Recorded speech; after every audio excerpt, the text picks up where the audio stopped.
François Soudan est un Africain maghrébien. Donc il connaît l'histoire du Cameroun. Donc ce qu'il dit, il connaît intérieurement que c'est faux, ce qu'il dit. C'est faux que l'opposition camerounaise est médiocre. Non. Il connaît bien la nature et la constitution des Camerounais. Oui. Les Camerounais ne peuvent pas s'entendre comme les Sénégalais. Oui. Donc il connaît ça. Il connaît pourquoi il y a certaines choses qui se passent au Cameroun. Et pourquoi le Cameroun ne peut pas faire comme d'autres pays. Et pour vous, pourquoi le Cameroun ne peut pas faire comme d'autres pays? Parce que la situation est toujours à observer. C'est-à-dire qu'il faut étudier le parler de chacun. Il ne faut pas prendre vite une décision. Voilà. Et pour un journaliste de renommée internationale comme François Soudan, j'analyse que lui, il a un problème de gros sous. Alors, il met le côté intellectuel à côté, il prend le paquet et il sort n'importe quoi. Bienvenue sur Women TV Talk Show, la télévision de la femme, la télévision des Camerounais. Dans une récente sortie, le journaliste de Jeune Afrique, François Soudan, a affirmé que l'opposition camerounaise est l'opposition la plus bête d'Afrique, pour reprendre ses propres mots. Et justement, suite à cette affirmation, il y a beaucoup d'avis qui se sont fait ressentir. Et nous, on a décidé de faire les tours des rues de Douala pour recueillir les avis des Camerounais concernant cette affirmation-là. Parce que jusqu'ici, on avait des avis sur la toile, mais on aimerait savoir ce que le Camerounais lambda pense de ces propos. Est-ce qu'ils sont d'accord que justement l'opposition elle est bête? Est-ce qu'ils ne le sont pas? Qu'est-ce qu'ils en pensent globalement? On saura cela ensemble et c'est évidemment dans À vous la parole. Déjà, je pense qu'il est libre de donner son point de vue, hein. Un peu comme ça se passe ici. Il y a des médias qui critiquent la politique française. Et comme ça se passe également, d'autres médias africains qui critiquent la politique d'autres pays. Bon, maintenant, sur sa sortie, ce que je pense. Bon, moi, ce que je pense, c'est que je pense qu'il ne maîtrise pas assez, sans être un politicien. Je pense qu'il ne maîtrise pas assez l'environnement politique camerounais. Moi, pour ma part, je pense qu'on a encore cette pensée de parti, de communauté. Je ne suis pas pour le fédéralisme, mais je pense que le fédéralisme devait aller avec le Cameroun. Dès lors où chacun préfère mettre en avant, c'est-à-dire chacun choisit dans sa communauté celui qui pense qu'il peut représenter sa communauté. Voilà, donc maintenant, il faudrait que les communautés s'entendent. Et le problème avec, pour ma part, avec la politique camerounaise, c'est que les communautés ne sont pas d'accord sur un candidat et il peut penser qu'on a une opposition bête. Donc, moi je pense que l'opposition n'est pas bête. Chacun a ses réalités en fait. Mais maintenant, on ne va pas forcer les gens. Ce qui fait que ceux qui gèrent en ce moment, ça les arrange. Et eux également, ils sont même eux les plus sages parce qu'eux, ils profitent de cette faiblesse pour pouvoir renforcer leur force, pour pouvoir renforcer les influences sur les autres politiciens ou sur les autres mouvements ou pensées pour pouvoir s'asseoir. Très bête et lâche même d'ailleurs. Vous êtes d'avis avec François Soudan, c'est ça? 100%.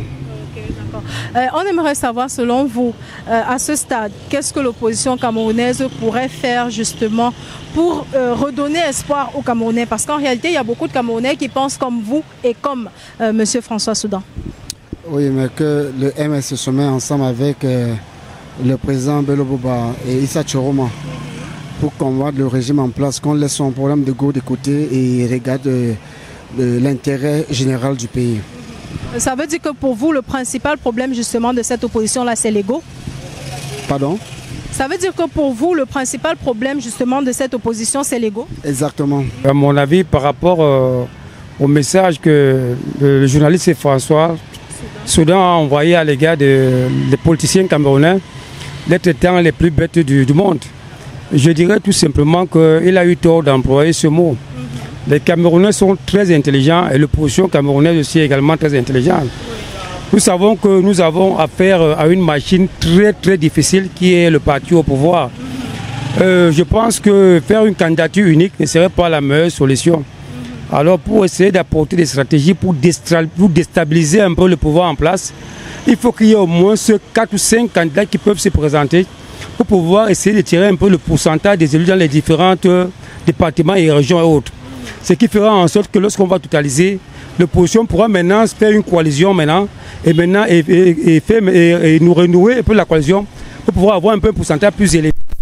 Donc je pense à mon avis qu'elle a eu tort d'employer ce mot, système de stratégie. Et actuellement, toutes les partis politiques, que ce soit de l'opposition ou celles qui dirigent actuellement, sont dans les stratégies. Et nous, au Cameroun, on ne trouve pas que faire une coalition à candidat unique est la meilleure solution. Ce n'est pas la meilleure solution. Nos politiciens et nos opposants savent ce qu'ils sont en train de faire. Donc je pense qu'il faut seulement les faire confiance. Ils sont en train de travailler. Nous avons des leaders politiques comme Bilbo Magari, nous avons Tirouba qui est parti, nous avons aussi Maurice Kanto. Celles-là ne sont pas encore prononcées. Ça veut dire qu'il y a beaucoup de choses qui sont en train de faire en bas, au back-office. Donc nous ne pouvons pas voir présentement. Mais je pense que le moment venu, beaucoup seront surpris un peu du travail que les leaders ont eu, les partis opposition ont eu à travailler pour pouvoir maintenant présenter le programme définitif par rapport à leurs différentes opinions, pour pouvoir sortir peut-être un programme consensuel pour tous les partis d'opposition. Et en ce moment-là, je pense que l'opinion publique et internationale pourront comprendre que les opposants camerounais ne sont pas les plus bêtes du monde. Au contraire, ils sont les plus intelligents, mais ils travaillent au back-office. Ce n'est pas tout qu'on va dévoiler dans les médias ou dans les presses ou les stratégies de travail. Non, c'est un jeu politique, ce n'est pas une guerre, c'est un jeu politique où chacun veut accéder au pouvoir. Mais pour cela, il faut utiliser les stratégies les plus importantes et les plus intelligentes pour pouvoir arriver à ce but. Moi, je pense que c'est ça qui est la question. Donc, utiliser ce terme, il faut qu'il retire ce mot parce qu'il est un grand journaliste, il le connaît très bien. On le respecte, on suit ses documentaires, ses décryptages, mais le mot qu'il avait employé n'est pas juste. Oui, François Soudan, vraiment, ce n'est pas un Camerounais, donc il est très mal placé pour nous donner des conseils. Donc, il gagnerait vraiment à s'occuper de leurs pauvres problèmes dans leur pays, quoi. Parce que chez nous, on se bat, hein, malgré ce que le système en place est en train de nous opposer. Voilà, donc il est vraiment très mal placé. Il y a l'opposition au Cameroun, c'est juste que l'opposition est muselée. Hein? C'est ça, l'opposition est muselée, vous le constatez que moi. Donc l'opposition essaie de faire son travail, malgré qu'il y a 10 points d'opposition au Cameroun. Oui. Voilà, vous êtes d'accord avec moi. Donc le vrai se bat. S'il faut, au fait, selon mon avis, s'il faut dire quelque chose concernant un peu le pays, le Cameroun, bon, il y a tellement de choses à revoir. Vous voyez, tantôt, on sélectionne des candidats pour les élections. Vous voyez, après, on dit il y a ceci, il y a cela. Donc, il y a tant de choses, petits comment, où c'est musculeux qu'il faut revoir. Et vraiment, sans vous mentir, dans cette lancée, on n'y va vraiment pas quelque part et le pays est vraiment refait. Je ne veux pas me baser sur les dires de M. François Soudan. En tant qu'Africains, ce que nous aspirons, en tant que jeunes Africains, ce que nous aspirons, c'est que nos dirigeants prennent conscience de la réalité et qu'ils fassent des ouvertures aux jeunes. Il y a beaucoup de jeunes de la diaspora et on a beaucoup également qui sont ici, qui ont du talent. Et on a besoin de ces vieux-là aussi autour de nous, parce qu'ils ont beaucoup d'expérience au niveau de la diplomatie. Et donc, moi je pense qu'aujourd'hui, repousser ou bien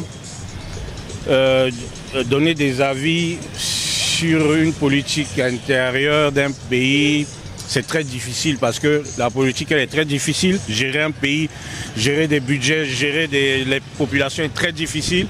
Donc, pour conclure, je pense seulement qu'il faut que nos dirigeants donnent plus d'opportunités aux jeunes cadres, de les assister ensemble avec les transferts de technologie qui se font aujourd'hui et on va avancer mieux.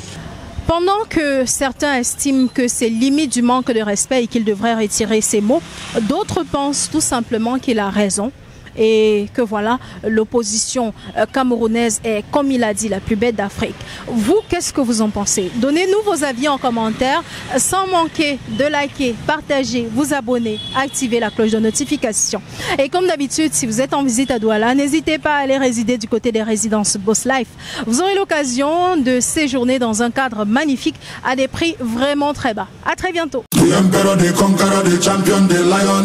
Découvrez le summum du confort et de la durabilité avec les appartements meublés Boss Life. Nos logements sont équipés de tout ce dont vous avez besoin pour un séjour inoubliable, y compris une connexion Wi-Fi rapide et fiable. Nos appartements sont alimentés par des plaques soleil. Pour une empreinte écologique, nous proposons également un service de location de voitures sur place. Réservez dès maintenant votre séjour chez Boss Life et profitez du confort que nous offrons dans nos appartements meublés de luxe. Nous sommes situés à Douala Terminus, derrière Barcelone Hotel. Contact 682 82 48 33. Boss Life et Partner. Live like et boss.